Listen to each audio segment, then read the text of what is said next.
Yep, that's good. This is my top 10 wedding prep tips for you. If you're planning a wedding, if you know someone that's planning a wedding, these are the tips that I have to give you, some things that I learned. Matt and I got engaged on January 1st of this year, and then we got married October 21st. So we were engaged for about 10 months or so before we got married, and after going through that process, honestly, I give props to any girl that has an engagement of like 6 months or less, because I'm like, wow, you are a superstar for being able to plan a wedding in that short amount of time. Now I get it, some people actually have like wedding planners that take care of it for them, and that's totally great.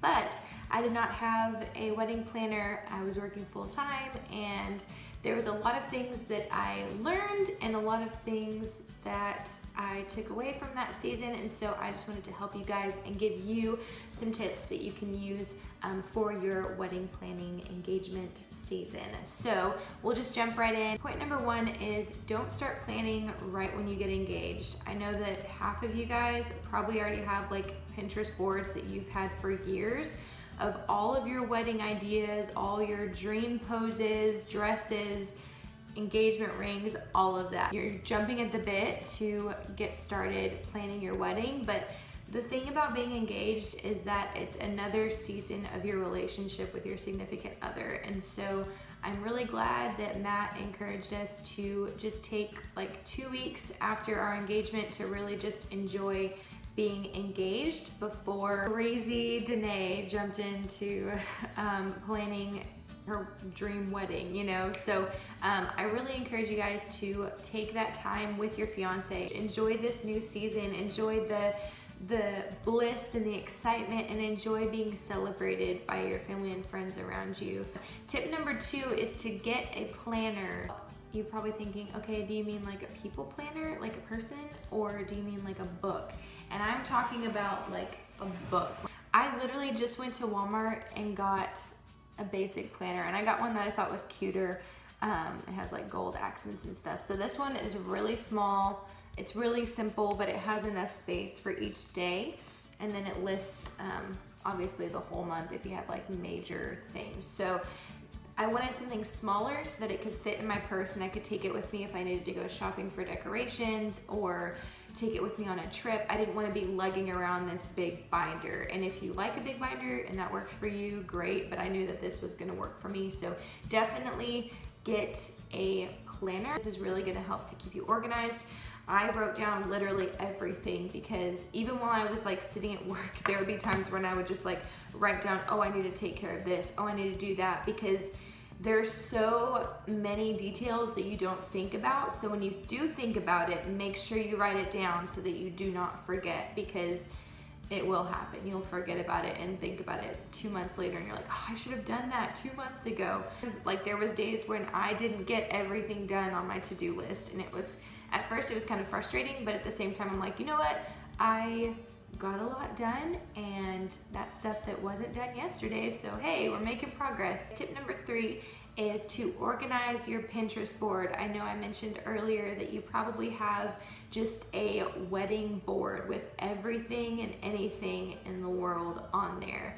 And one thing that I did was just organized everything. So I'll put the link to my Pinterest down below where you can see all of my different wedding boards, but it really just helped me like narrow down like what I was focused on, so I wasn't too completely overwhelmed, because I literally had over 800 pins on my wedding board, and so I had to divide it into like beauty, honeymoon information, engagement photography, wedding photography, bridal party attire, wedding decorations, wedding flowers, cake, all that kind of stuff, paper products. Like there's so many details that you don't think about, but it was very overwhelming to look at my whole wedding board and be like, okay, what's my dream wedding color? Also, if you get really easily overwhelmed, you can like delete old pins that you don't find apply to your dream wedding like vision. You really want like a blush pink wedding, but you have a lot of like blues and purples. I would delete those just so they're not like cluttering your Pinterest board and confusing you and causing you to think, oh my gosh, did I choose the right color? Because that will happen. Tip number 4 for you guys is to discuss the wedding budget with your fiance. Matt and I really used Google Sheets to our advantage. We just found that it was really helpful with keeping things organized. We were able to share the information with each other, which was a huge benefit. I just looked on Pinterest for like a who pays for what traditional like list, because I had no idea. And obviously you can adjust it as needed, but that's just what Matt and I did. We just looked at the list and said, okay, what makes sense for our situation? And then created our own who pays for what spreadsheet. And I actually posted a blog post about my 15 tips to save thousands of dollars on your wedding. Like, Matt and I worked really hard on budgeting and getting the best possible price for everything that we wanted. And I'll leave that blog post in the description below for you to check out, but it'll give you more details about how you can save money on your wedding. I looked up the average price of a wedding in 2017 and it was like $27,000 or something like that. Matt and I were not about to pay that much on our wedding. So we just found the best ways to cut costs, and we still had a very beautiful wedding. Tip number 5 is don't be afraid to ask for help. Your friends and family love you, and I'm sure that they'll be willing to lend a helping hand. Maybe you know somebody that's really good at baking and decorating. Maybe you can ask them to decorate your cake. Also, don't be afraid to ask your bridal party for help. And don't be afraid to ask your fiance for help. I understand that a lot of people are different in the way that they do things, but Matt was super helpful. And even when like half of our engagement, we were apart from each other, like almost 5 hours apart from each other.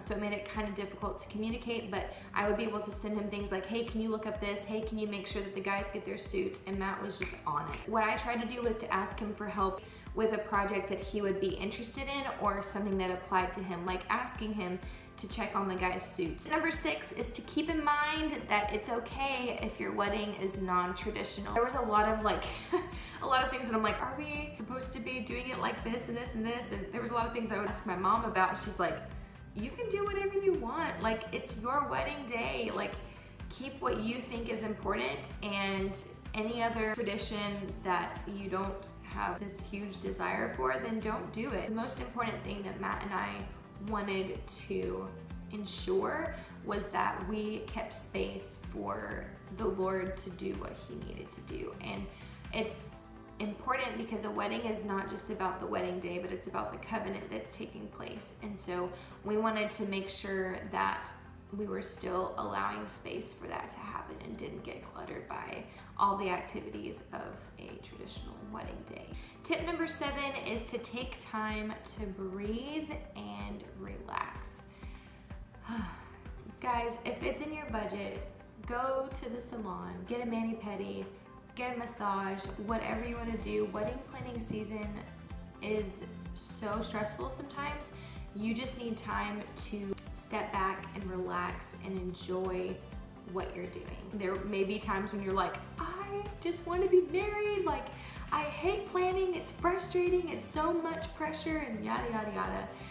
Especially if you have like a full-time job or you're a full-time student, it can be a lot at times. So whenever you have time in your day, just take a step back and enjoy the season that you're in. The more important thing to remember is how God is molding you and shaping you in this season than how many wedding to-do tasks that you've checked off your list for that day. One of the things that my friend told me when we were getting really close to the wedding, I was like, how do you like stop thinking about the wedding at night? Like, how do you sleep when there's so much stuff to be done? And she said, try praying before you fall asleep.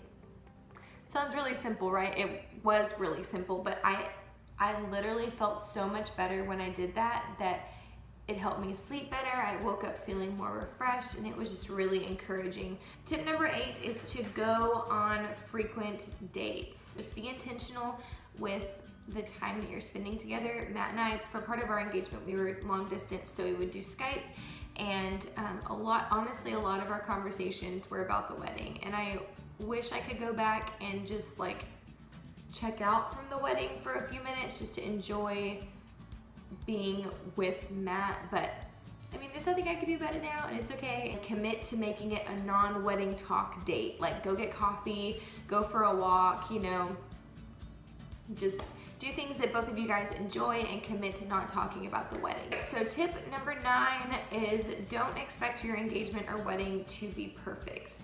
And I know that you probably hear that all the time, that you can expect the unexpected, because things are gonna go wrong. Like, life happens, and Matt and I came across so many curveballs, but through that whole process, we just really found the faithfulness of God, and like how consistent He is in our life, and how He's constant even when everything around us is changing and we don't understand why it's happening the way it is. He is constant and He is faithful. Like 4 months into the wedding, we were planning on having a wedding at one place, and it just didn't work out. And I felt like I had planned, like I had spent 4 months of our engagement, which is like half of it, planning, and then it just went out the window because you're, anticipating about what you need to do for this venue. It was really kind of crazy, but we found a new venue in 3 days, and it was a lot of hard work and a lot of phone calls and emails, but God is faithful, and it was the perfect venue that we needed. Don't be afraid of unexpected arrivals. Just welcome them and be prepared that they are going to happen, and it's going to be okay, because you're still going to have a beautiful wedding, and the Lord is still going to be honored and glorified at your wedding. So don't worry when things happen and curveballs. Welcome it as an opportunity for you to grow in responding instead of reacting when things come along.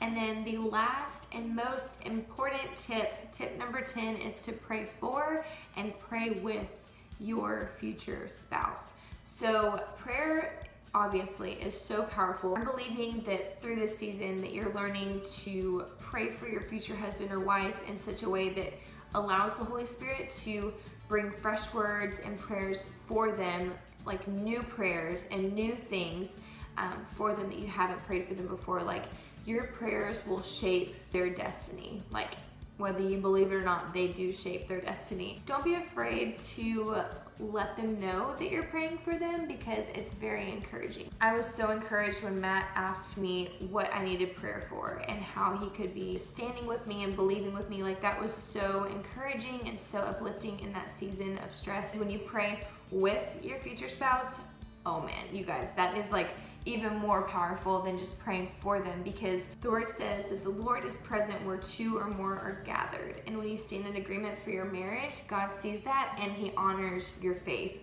You will see the harvest of every seed of prayer that's sown into your marriage. Like, trust me. And there's things that Matt and I were praying for that we haven't yet seen, and that's just because it's not God's timing yet. But if it's in accordance with His will, and if it's in line with His plan for your life, then it will come to pass. So I really hope you guys enjoyed this video. I hope that these tips were helpful to you. If they were, leave this video a thumbs up, and don't forget to subscribe if you'd like to see more videos about wedding planning and wedding tips. And if you have any questions about how to plan your wedding, leave those in the comments below, and I'll be happy to answer this for you guys. Thanks so much for watching, and I will talk to you guys very soon. Bye.